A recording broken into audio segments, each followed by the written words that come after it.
Quelques jours après l'annonce du partenariat entre la Fédération camerounaise de football et son nouvel équipementier One All Sport dans le cadre de l'accompagnement des Lions indomptables du Cameroun, la nouvelle continue de susciter moult réactions.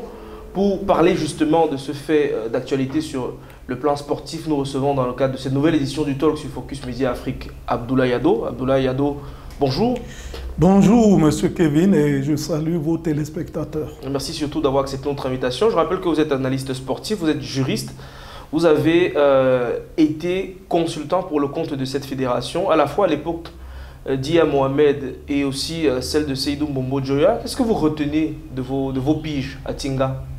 Oui, effectivement, il faut dire que j'ai été rapporteur au sein de la commission d'homologation et de discipline, mais également, j'avais réussi à décrocher un contrat de consulting à l'époque de M.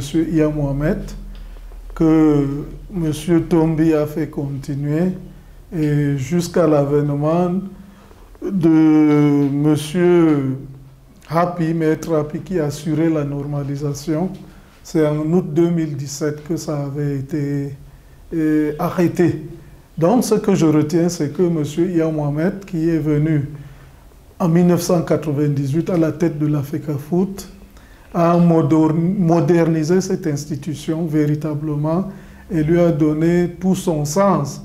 Et aujourd'hui, il est parti, il y a un nouveau projet qui est venu, un projet auquel je ne crois pas, ni au projet, ni au porteur du projet.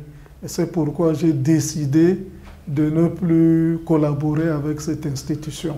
Le porteur de ce projet dit pourtant vouloir redonner au football camerounais toute sa grandeur. Plusieurs millions de Camerounais aujourd'hui applaudissent les actions menées par Samuel Eto'o. Vous ne partagez pas cet optimisme, visiblement. Non, non, je ne partage pas. Et les informations que j'ai également de comment c'est géré là-bas, ça ne peut même pas me donner l'occasion de partager parce que simplement, c'est du bluff permanent. Les gens font des déclarations. Quand vous creusez, vous trouvez que finalement, entre les déclarations et la réalité, c'est toute une mer à boire. Pour revenir quand même au sujet central de cette émission, parlons de One All Sport. Comment est-ce que vous avez accueilli la nouvelle de l'arrivée de ce nouvel équipementier qu'on annonce comme celui qui vient avec beaucoup de milliards de francs CFA, un équipementier qu'on dit avoir fait de grandes choses dans l'univers du sport automobile. Comment est-ce que vous, en tout cas, vous avez réagi quand vous avez appris la nouvelle? Avec beaucoup de surprises parce que jusqu'alors, je croyais que les Lions indomptables étaient qualifiés pour la Coupe du monde de football. Je ne savais pas que désormais, c'est plutôt le rallye ou bien la Formule 1 pour aller faire le Grand Prix de Doha. Je ne savais pas que c'est ce qu'on prépare. Pour moi, j'ai cru qu'on prépare des matchs de football. Mais comme on nous a dit que c'est quelqu'un qui fait dans l'habillement des sports mécaniques, on va attendre voir. C'est d'abord un non-name, parce que moi je ne le connais pas. Et pour les quelques recherches que j'ai entreprises, j'ai également suivi plusieurs médias. Personne vraiment ne connaît ces gens-là. Mais bon, ce que j'ai plutôt appris, c'est que c'est un e-boutique qui est comme un bazar, qui est chargé de vendre les marchandises des gens. Il ne sait pas faire des équipements, il sait faire le marketing. Et pour les informations qu'on a, les Américains eux-mêmes, si vraiment c'était quelqu'un de très important, il aurait habillé les sélections américaines. Mais je crois que le Cameroun, les Lions indomptables sont transformés en cobayes pour permettre à un non-name de figurer dans une Coupe du Monde.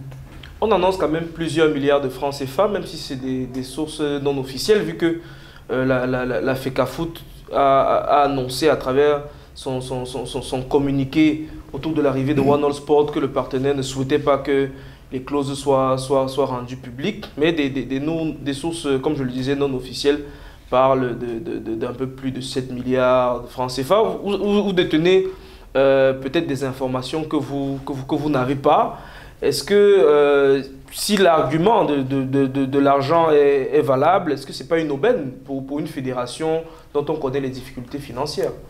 D'abord, je m'appuie sur le communiqué du responsable du marketing de la FECAFOOT qui vous parle de ne pas dévoiler les clauses financières. Donc, il parle de la confidentialité. Pour moi, c'est l'opacité. Parce que tous les grands équipementiers, on connaît les montants qu'ils donnent aux sélections. On connaît les montants que Nike donne au Brésil, donne à la France. On connaît les montants que Puma donne à toutes ces grandes sélections-là, qu'elles soient africaines ou même européennes.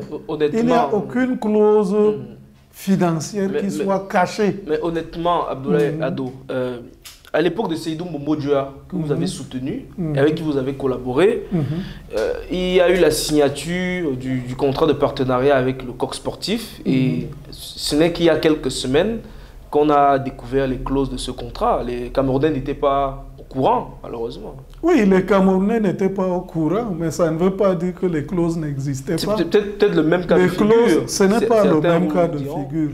Ici, ceux qui incarnent ce projet ont dit qu'ils sont venus changer les choses. Avant, c'était l'opacité, c'était des non-professionnels. Eux, ils sont donc des professionnels, ils sont venus. Mais la première des choses qu'on constate, c'est l'opacité. Donc pour moi, je ne peux pas me contenter d'une clause de confidentialité. La confidentialité ne veut pas dire qu'on ne doit pas connaître les clauses financières. On peut choisir des clauses qu'on peut faire laisser dans la confidentialité. Parce que c'est suspect. Si vous ne voulez pas de suspicion, vous êtes clair et transparent. C'est clair. Mais tel que c'est en train de se passer là, moi je vois qu'il y a une suspicion. Et non seulement ça, la FECAFOOT n'est pas une association villageoise qui appartient à des individus. C'est une association de droit privé, délégataire de services publics de sport. Les sélections nationales, c'est une propriété exclusive de l'État. Ça n'appartient pas à la FECAFOOT. Moi, je ne comprends même pas le laxisme de l'État qui laisse que des gens gèrent la fédération comme si c'était leur bien privé. Et quand il faudra réparer les dégâts, vous avez vu qu'ils ont fait partir Conchesao. Maintenant, pour payer le milliard d'indemnités, les gens veulent que c'est l'État qui paye ça. Non, il ne faudrait pas laisser cette sélection qui a acquis beaucoup de mérite être bazardée. Donc moi, je ne comprends pas cette situation-là. Et je dis que pour moi, un pays comme le Cameroun mérite sans publicité Nike, Adidas, Puma, le Coq Sportif. Parce que contrairement à celui qu'on nous présente, qui est un habilleur des mécaniques, vraiment, je crois que même si on me dit que c'est l'argent, on ne peut pas prendre n'importe quel argent. Moi, je ne prends pas n'importe quel argent. Monsieur Etofis m'appelle pour collaborer avec lui. Je refuse. Parce que je ne crois pas à son projet. Donc même son argent, je ne veux pas, moi. Vous êtes sûr, monsieur Ado? Je suis sûr.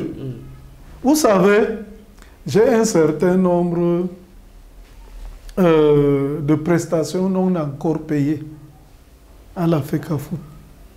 Donc, à l'époque, en 2017, quand j'étais rapporteur, il y a 11 à 12 séances à 35 000 francs par séance qui sont restés à la FECAFOOT. Et la dette est quérable, elle n'est pas portable.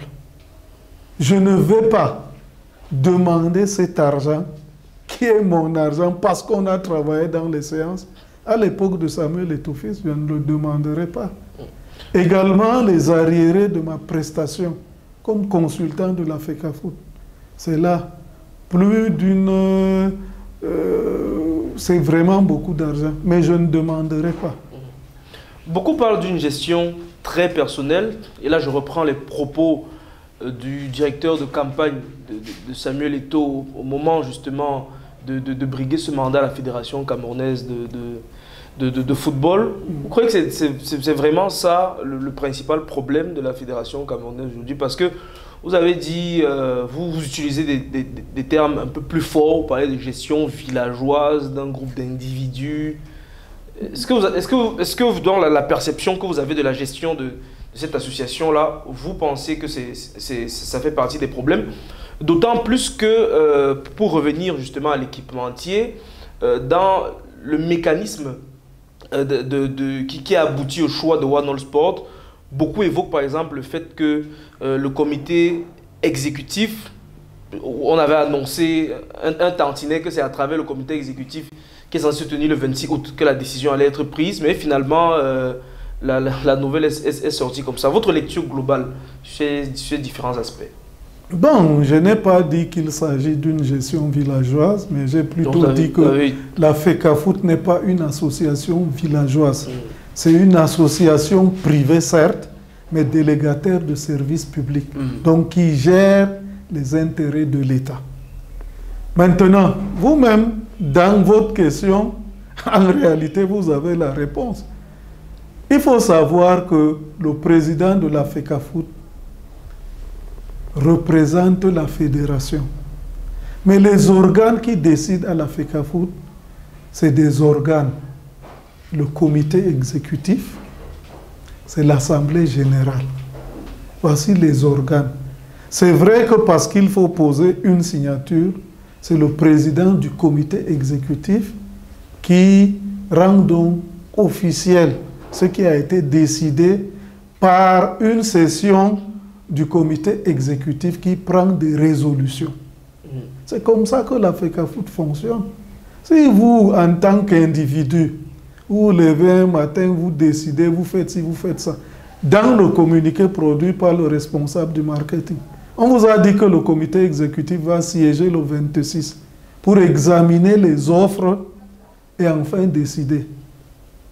Comment se peut-il que le 12, qu'on rende public une décision du comité exécutif ou qu'elle aurait dû prendre? Ça n'a même pas de sens. C'est un bricolage. C'est du bricolage. Sur des clips d'information, je tiens quand même à rappeler que la FECAFOOT annonce avoir fait recours à un comité ad hoc pour désigner cet équipementier-là. Mais très honnêtement, Abdoulaye Ado, vous avez soutenu Seydou Mbodjoa pendant la récente élection à la Fédération camerounaise de football. Vous n'êtes pas le premier fan de Samuel Eto'o. Vous avez dit que vous ne croyez ni au projet, ni à l'homme. Mais au bout de quelques mois quand même, plusieurs Camerounais applaudissent des avancées notoires, la tenue d'un championnat. On peut également prendre pour acquis finalement la qualification des Lions indomptables pour le mondial, après le choix, certes risqué, d'un nouvel entraîneur quelques jours seulement avant. Et plusieurs observateurs notent que les lignes bougent très honnêtement, Abdoulaye Ado. Si on demandait aujourd'hui de choisir entre Seydou Mbodjoa et Samuel Eto'o, par rapport au temps de gestion des deux, sur qui votre choix va se porter? Je ne peux pas choisir M. Eto'o-Fils en termes de gestion, parce que moi je ne vois rien. Les hôtels, ils ont mis des gens dans les championnats, dans les chambres, dans des hôtels. Ils ont payé. Ils n'ont pas payé forcément, hein, parce qu'il y a des réclamations. Je prends même le cas des primes. pour ce que vous avez appelé championnat. Vous avez vu un championnat sérieux se jouer en 3 mois. Je prends la prime que le champion aurait dû avoir. Ils l'ont libéré. C'est du bluff permanent. Les gens font des déclarations, mais quand vous allez vérifier, vous trouvez qu'il y a beaucoup de manquements. Je ne suis pas là pour venir dire vraiment il y a ci, il y a ça, mais moi je ne le choisirai pas. Parce que pour l'instant, je ne vois pas, non seulement que je ne crois pas à ce qu'il dit, mais les actes, les premiers actes qui sont posés ne me convainquent pas. Ça c'est clair. Maintenant, pour ce qui est également, vous avez parlé de la qualification pour la Coupe du Monde. La Coupe du Monde, ce n'est pas 2 matchs. Il y a les éliminatoires, il y a les barrages. Et sur les 2 matchs qu'ils ont joués avec l'actuel encadrement technique, ils ont perdu un match à Douala. Vous ne pouvez pas vous qualifier sur un match et qu'on dise que c'est vous. Si on le dit, c'est être malhonnête. Parce qu'il y a d'abord les premiers 6 matchs que vous jouez, des éliminatoires, plus le match de barrage. Quelqu'un joue 8 matchs, vous venez jouer 2 matchs et vous dites que c'est vous qui avez qualifié. Non, on ne pouvait même pas arriver à ce niveau-là. Si on était éliminé dès les éliminatoires ou même lors du barrage contre la Côte d'Ivoire. Donc moi, parce que je connais un peu le foot, je ne peux pas accepter ça, qu'on dise qu'ils nous ont qualifiés. Non, c'est du mensonge. Vous comprenez?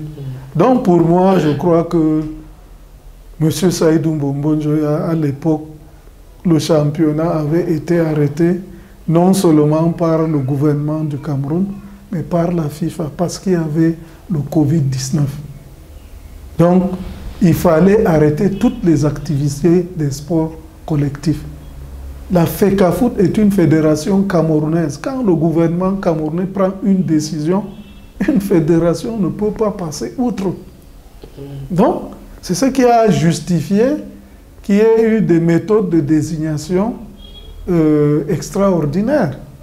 Pour, quand même la CAF a ouvert et la FIFA ont ouvert pour des compétitions. Donc, il faut que les gens soient quand même sincères et honnêtes. Maintenant, par rapport à ce qui se fait, pour l'instant, moi, je ne retiens rien. Le seul truc que je retiens, c'est les multiples bruits contentieux. Où ils ont fait ci, où ils sont au tribunal d'actualité, avec tel. Je suis dans les bruits. Bon, moi, j'entends les jeunes parler de ça. Peut-être qu'on ne dit pas la même chose. Eux, leur bruit, c'est peut-être d'aller se trémousser dans les boîtes de nuit. Moi, le bruit que je dis là, c'est trop de tapage inutile. Voilà encore un autre contentieux qui est ouvert avec le coq sportif. Alors que le coq sportif était venu assister le Cameroun, qui était en détresse parce que abandonné par Puma. On devait aller à la Coupe des Nations d'Égypte en 2019 et la Coupe du Monde des filles. Vous convoquez aussi votre casquette de juriste. La Fédération camerounaise de football reconnaît au coq sportif quelques manquements dans le respect de ses engagements. Ce n'est pas un argument valable pour rompre ce contrat. Bon, c'est un argument valable. Mais maintenant, ça va se justifier devant le juge. Le juge du tribunal de grande instance de Paris. Parce que le tribunal compétent, c'est ça, dans le contrat avec Coq. Donc, et il restait également beaucoup de mois. Ce contrat-là devait arriver à échéance en décembre 2023. Donc, sûrement, ils vont demander des réparations. Est-ce 10 milliards, est-ce 20 milliards qu'ils vont demander? Et le coq sportif annonce d'ailleurs que la marque, elle annonce qu'elle ne souhaite pas se retirer. Elle continue de se considérer comme équipementier des Lions indomptables du Cameroun. Comment est-ce que vous voyez le scénario dans les jours à venir, hein? Les Lions avec 2 équipementiers ou des maillots qui vont continuer à être produits à la fois par le corps sportif et par One Sport? Dans tous les cas, la phase contentieuse est ouverte. Le juge va se prononcer, on verra. Si le juge indique que Coq Sportif va bénéficier d'une réparation, c'est tant mieux. Mais maintenant, moi, je ne sais pas, j'attends voir. C'est donc ça le cafouillage et le bricolage. Sortons par une question d'actualité, elle aussi, qui ne concerne pas uniquement l'Africa Foot, cette fois-ci Abdoulaye Ado. Le président de la République du Cameroun vient d'annoncer la création de l'Office national des infrastructures sportives. L'idée, tout naturellement, au lendemain de la construction de plusieurs infrastructures, notamment dans le cadre de l'organisation de la Coupe d'Afrique des Nations, c'est de pouvoir avoir un organe qui veille. Il y a des images qui ont fait le tour des réseaux sociaux il y a quelques semaines déjà, qui ont quand même heurté la sensibilité des Camerounais. C'est ces herbes le long de Japoma. Est-ce que pour vous, c'est un début de solution, la création de cet office? Je constate que beaucoup de Camerounais ne maîtrisent pas bien l'histoire. L'ONIS qui est créé aujourd'hui, c'est né des cendres d'un organe qu'on appelle l'ONES, qui a existé depuis l'époque du président Ahidjo, qui s'occupait, l'Office national, je crois, des équipements sportifs, ou l'Office national des sports, quelque chose comme ça. Ce sont des cendres de cet organisme-là qui faisait ce travail, qui à un moment donné a connu des difficultés et a été mis sous éteignoir, que le président de la République est venu aujourd'hui dépoussiérer et renforcer, parce que le Cameroun s'est doté de beaucoup d'infrastructures et il faudrait suivre la maintenance de ces infrastructures-là. Là, donc, organiser une instance qui a l'autonomie administrative et financière, qui a une personnalité juridique pour permettre de sauvegarder nos installations sportives, de rentabiliser également tout ceci pour le bien de la jeunesse camerounaise et l'ensemble du peuple camerounais.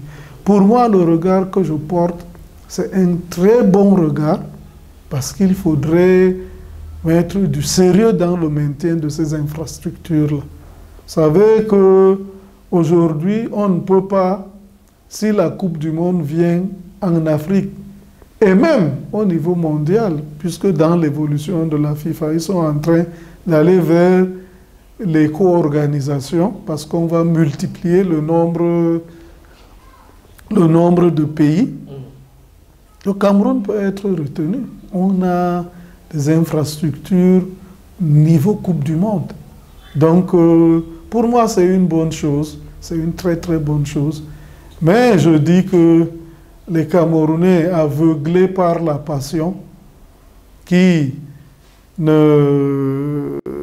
n'analysent pas de manière froide la situation au niveau de la Fédération camerounaise de football, à tel point que